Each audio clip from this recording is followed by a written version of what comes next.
professores, colegas, senhoras e senhores.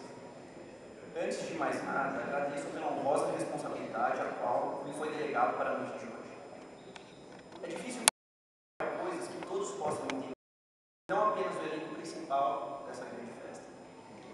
Como tudo que é observado na natureza é dotado de início, meio e fim, tomarei este princípio como ponto de partida. Sigamos pelo início. Papais e mamães, seus filhos nasceram. Parabéns! Nasceram do seu esforço, da sua coragem em apostar que aquelas crianças pudessem se tornar esses bebês fisioterapeutas.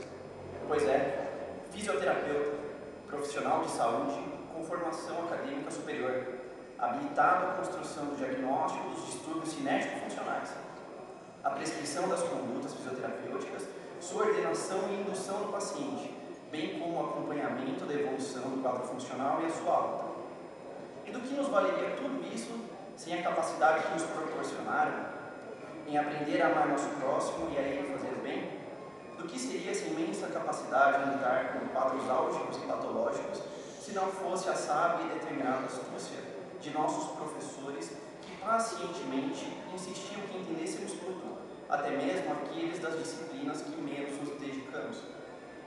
Agora que nascemos, conseguimos entender um pouco a necessidade da estatística e da produção de textos acadêmicos, para que o parto, também conhecido como TCC, fosse bem sucedido.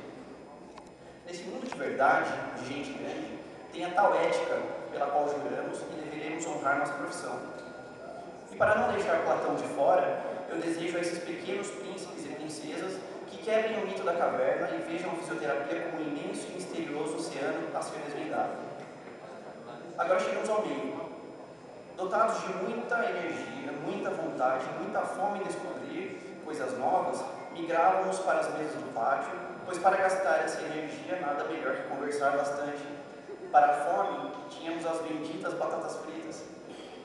E vontade para isso não nos faltava. As coisas novas encontrávamos no posto.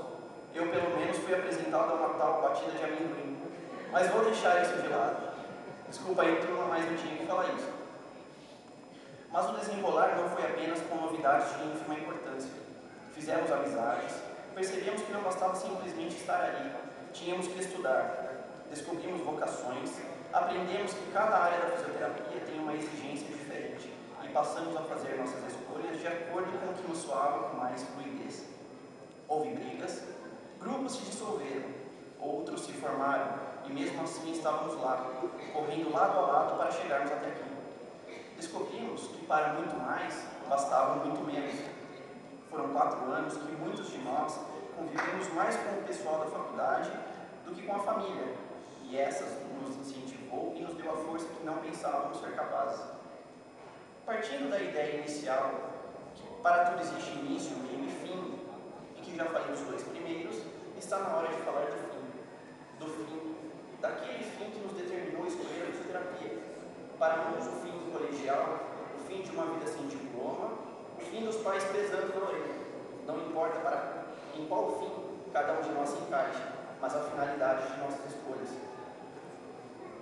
Aqueles que não cabiam dentro do ser fisioterapeuta se perderam pelo caminho, e não foram poucos. Falar do fim não é falar necessariamente de algo que simplesmente termina. Nesse caso, é a rixa para o que começa. Pela cara de vocês, algo parece errado, como se tivesse começado pelo fim e terminado pelo começo. Mas mesmo assim, nada deixou de ter sentido, pois a vida é assim, ser fisioterapeuta é assim.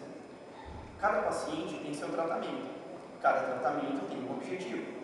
Cada objetivo nem sempre tem apenas uma conduta, mas toda conduta é a verdadeira aposta que um fisioterapeuta faz em si mesmo. Agradeço às pessoas da vida de cada um de nós e a todos aqueles que de alguma forma influenciaram nas tomadas de decisão e por muitas primaveras nos verão brilhar. E aos meus colegas, apresento Daisaku Ikeda, semeando cada palavra em seus corações. Sejam fortes, sejam absolutamente fortes. Ser forte é ser feliz, é ser vitorioso. Aqueles que são fortes conseguem conduzir as pessoas pelo valoroso curso da vida, de paz, de justiça e de felicidade. Ser fraco é ser infeliz. A fraqueza é temerosa, não tem força para reagir contra os abusos, insultos e Ser fraco é viver na infelicidade, é ser um derrotado. O fraco não se acovarda, não tem boa sorte, e o coração não tem resposta. O que transforma a fraqueza em uma grande força é a prática da fé, o exercício budista e a disposição de lutar com destemor. O covarde é sempre um invejoso, desdenha a infelicidade dos outros e critica as pessoas do bem. É o aspecto de um derrotado, miserável e ordinário, sem convicção e caráter. Uma pessoa valente e justa não se importa com os covardes e avança para o futuro destemido como um leão. Uma pessoa de coragem tem viva disposição e sente prazer em sua atuação. Um covarde só vive batalhas perdidas, está sempre triste, sombrio e não sorri. Temor é inferno, coragem é alegria.